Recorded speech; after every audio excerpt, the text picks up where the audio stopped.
I've been in the YouTube space for 7 years, and if you're watching this, you're probably confused as to why there's no subscribers and or why this video has 0 views. Maybe 2 because probably I watched it and my partner. But nonetheless, we've had our agency that focuses primarily on YouTube for 7 years, and we have managed well over 5 million subscribers and have done well over a couple $1 million in revenue. And I'm making this video to tell you exactly what I've learned while having this business and seeing numerous channels blow up or fail. I've been able to distinguish the successful ones and the not successful ones. And in this video, I'm doing exactly what I said I would never do. In fact, I'm taking the worst YouTube advice and putting it here on this video to see if it's actually true. Because if I'm saying it's the worst YouTube advice, but I've actually never done it, then I don't have anything to split test it to. Let me explain what the worst YouTube advice actually is. The worst YouTube advice is just use authenticity to steer your content. Normally, I would never, ever tell a client to do this. Reason being is because people that don't know what they're going to be speaking on, for instance, if they just know a general topic, but they don't know all the points, their content covers so much that they cover nothing. So ideally, with all of my clients I've worked with over the last several years is make sure you have a script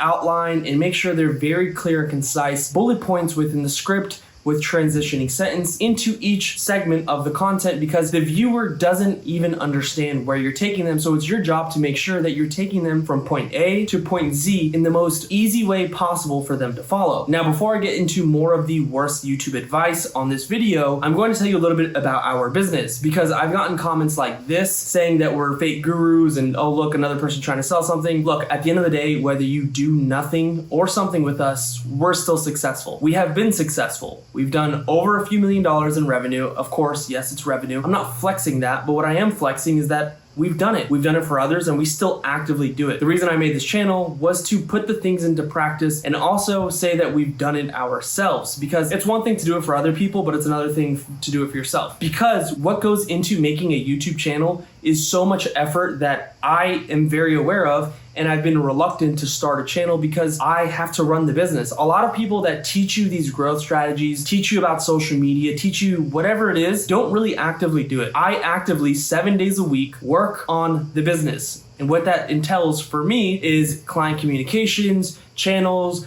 project management, project delivery, and also team management. Over this period of time, I didn't want to start a channel because I know to start a channel, it's consistency, it's redundancy, and it's going to take a lot of time to actually scale. In fact, something that I've learned over working with these massive channels is these two numbers pretty much dictate exactly the growth that I've seen correlated in YouTube. And when I say growth, it's not only subscriber count, it's actual revenue into a business. Now, I'm using no script, so bear with me if I'm bouncing around. The first thing is, I've seen the most successful channels do at least 1,100 to 1,400 videos. If you do that in math, each video may cost a certain amount. So whatever the dollar amount is that you pay to get an edit done, or you do it yourself, it's gonna be a lot. And if you are acquainting your time into making all those videos, it's gonna be a lot. So whether you pay for the videos to be done or you use your own labor for it to be done, it's going to be extremely expensive. Time is money. So 1,400 videos, what I have seen has gotten people a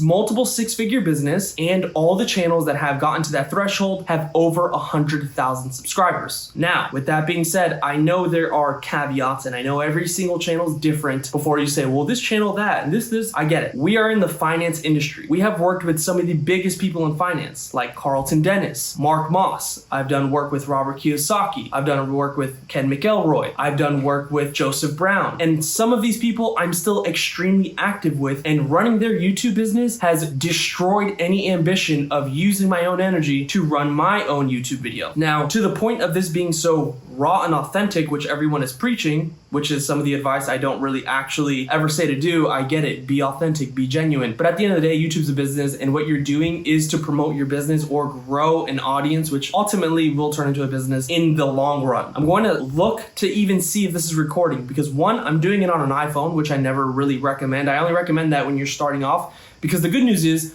no one's watching. So if it's shit, doesn't matter, no one saw. The bad news is no one saw. That's the caveat. Let me look if this is even recording, because I don't even know if I hit record. Good news, I did hit record. Another thing is audio. I'm using my literal iPhone audio. There's no mic on me. I'm sitting outside. I'm currently in Greece and I've been gone for a month now. And the only way I've been able to do this is because of my business. So before you call us a fake guru or someone trying to sell you anything, I'm not trying to sell you anything. If you wanted to work with me, you can. But regardless whether you do or don't, we're still successful. We have YouTube channels that depend on our fulfillment. And everything I will be teaching you on this channel and maybe even in this video can exponentially help you because it's coming from someone that has done it for years. Me and my team have done it for years. The core people in my team still actively do it. We run the channels. We do the editing, the publishing, the SEO, the scripting, everything. But in this video, I'm doing exactly the opposite of all of that. So let me give you a backstory on our business. After I give you the backstory of the business, I'm going to tell you the rest of the don'ts in YouTube. So everything to not do, I'm going to explain what I'm doing in this video, which is the not. And then I'll explain to you what I recommend. So you can have that comparison of all the don'ts and all the do's. The cool thing is whether anyone watches this or not, I don't care. I'll be able to actually split test the data. Just turn on your iPhone, be authentic, talk with no script. I'll be able to take this content and compare it to the aged videos on this channel. This channel's brand new. This is maybe video 5 or 4, I can't really remember. And I'm going to look back and look at the data. I'm going to look at the AVD to make sure that what I'm saying is valid. So all the do's, do this, use this camera, use this script, blah, blah, blah, blah. I'm going to compare it to this. No script, no camera, blah, blah, blah, blah. And then I'll have a direct comparison for when I talk to upcoming prospects. These are results of doing not what I say, and these are results of doing what I say. So this video is, I would say, an active testimony, or it debunks everything I've ever taught. So it's an active testimony to the thesis of just be authentic, turn on your camera, and make content for the sake of making content. And then we'll compare it later. I'm going to be doing videos like this at least once a month just to have the side by side. As a YouTube expert, I think it's extremely important someone does this. I don't see anyone doing this. Now, about our business. Our business is called 1% Digital. It started back in 2019. Originally in 2019, I started a podcast with my partner, Dijon. On this podcast, I had a person join. His name is Mark Moss, who soon, shortly after that podcast, became our first client and is still actively our client right now. His channel is over 700,000 subscribers. He started working with us at a little over 40,000 subscribers. That is a true testimony of our work. Of course, he's the one who taught us everything, molded us into everything. Because of him, we got exposed to the YouTube world because he was 100% dedicated to YouTube. Us going into it, I didn't know much about it. I just started a podcast. He joined. He said, hey, can you do this for us? And I said, absolutely. It's going to be $4,000 a month. And the reason why I said that number was not because I knew comps. In fact, I was completely ignorant to business. I didn't even know what a comp was. I didn't know what prices were. I just said that number so it would be enough for my partner, John, to quit and give him supplement income, and then enough for me to exist. This business is 50-50. So in the beginning, when I was talking about all the revenue we've done, yeah, it's not all profit, it's revenue. I'm not here to flex. I'm here to just talk about my authentic experience. And I use this because the word is thrown around so much that I'm getting a little bit irritated with it almost. Authentic, be authentic, be authentic, be authentic, be authentic. Like, okay, cool, I get it. If this video does good, then I guess I'll start saying be authentic, be authentic, be authentic. But until then, I'm not gonna recommend that. Fast forward over the time of working with Mark Moss, still actively working with him. He was in the YouTube world. He would bring us, or me rather, to events. At these events, I would commingle with other YouTubers and people that were starting channels. And I ended up getting 1 client, 2 client, 3 client, 4 client, 5, and then it snowballed into something to where I'm able to be in Greece. I've been gone for over a month now, and this business has completely changed my life. I went from living with my mom to now being able to do kind of whatever the fuck I want besides ignoring clients and not fulfilling on clients. Clients are my highest priority in my life right now because they provide for my life, and I would always keep that at the highest forefront. So making these videos is secondary. Trying to talk to you guys and educate you guys is secondary. I'm just doing it because if I don't, I'll never do it. So I said, you know what? I'm just gonna start turning on the camera and doing it along the way. I've missed a lot of cool shit. I've traveled the world. I've been to Nepal and donated loads of money to charities and orphanages and done really cool things that I wish I was sharing with you guys because I probably would have one of the most interesting personal brands if I did that during the whole up and coming of my business. My business is still up and coming. I'm still actively growing it. I'm still actively working it. It's still my #1 priority, but it would have been cool to see the younger me going through all those earlier trials and tribulations to where I'm at now. And where I'm at now still has trials and tribulations, and where I'll be later still has trials and tribulations. The business has done for our clients, and I'm not saying our videos are the reason for their revenue, but at the end of the day, their business is dependent on our videos and our strategy, so there is overlap there. I will never take full credit. I can never take full credit. The only way I can take full credit is if I filmed their video, they did nothing, and they just talked, turn on the camera, shut it off, done. That's kind of what we do, but not that exaggerated. So we have done probably north of 20 to $30 million in revenue for all of our clients collectively. Not a one individual, but for all of them. And how that actually works is they're getting paid through the YouTube AdSense, and then also from their back-end offers. We have people that every time they do a webinar through YouTube promoting it, our videos and all the social media posts that we make revolved around webinars. We have clients that do multiple six figures in a weekend. We have clients that have info products that do several million a year. We have some clients that sell digital products that make tens of millions of dollars every single year. All of them are on the backbone of content, which is what we fulfill on, and it's what I have fulfilled on. Now, working with these high-level people has taught me a lot, so much, and I'm here to actually talk about that for once. Let's number it out. Again, there's no script, so that's number one. Number one, don't do a video like this. I'm taking the worst YouTube advice to do this. There's no script. Again, when you don't have a script, you talk so much about everything that you end up talking about nothing. They don't really know what you're talking about because you're bringing them from point B to point F to point C to point D to point E to point Z. You get the picture. The more scattered your talk tracks are, the more scattered your viewership is, which translates to the retention. So number one, do not go into a video with no script or at least no bullet points of what you're going to be speaking about. Number two, make sure that you have the title and thumbnail done way before you even shoot the video. If I was to look at your energy, and your energy is, I guess, revolved around making a singular video, and it's a pie chart, I would allocate 50% of that, or like 70%, to thumbnail and title ideation. The rest would be allocated to script and filming. As contrary as that sounds, the filming is probably the easiest part. And I know a lot of people are like, no, it's very hard to film. I feel weird. Yeah, everyone does. And that's not going to ever go away until you've done hundreds of videos, which I am the face of another channel. I have made loads of ads using my face, not for my business. My business is 100% word of mouth. I'm not no business guru. I'm still learning as I go. And I'm thankful to God every single day that we have made it this far. I think that we're going a lot further, but I could still smell the flowers right now. So no script, that's a big no. No title and thumbnail, that's a big no. On this video, you're gonna see there's relatively no thumbnail, and the title I still don't really know. The problem occurs when you don't have a script or a thumbnail and title. At least first, your thumbnail and title often dictate how well you speak. So if you do it backwards, title first, then you know how to make the points in your script. Do it the other way around, you're gonna try and conform a title to the script, which doesn't really work that well. The other thing is quality. Equipment is very important. I never say iPhone unless you can't afford it. If you can't afford it, doing something is better than doing nothing. So doing this, which is the bare minimum, is okay, but I don't recommend it. So those are the top 3 things I do not recommend to do when starting a YouTube channel. The number one, I would say, detrimental thing is not setting the right expectations. So with YouTube channels, it is a very long journey. And the problem is this: most people fail because they don't see it through. Reason they don't see it through is because they're fixated on instant gratification. Instant gratification is a plague amongst success. I know I'm not nobody. I know I've done nothing extravagant, but I'm further than a lot. And I'm also behind a lot. And there's one thing that I understand. The ultra successful people that we've worked with do not care about instant gratification. They care about gratification in 5 years. For instance, Carlton Dennis,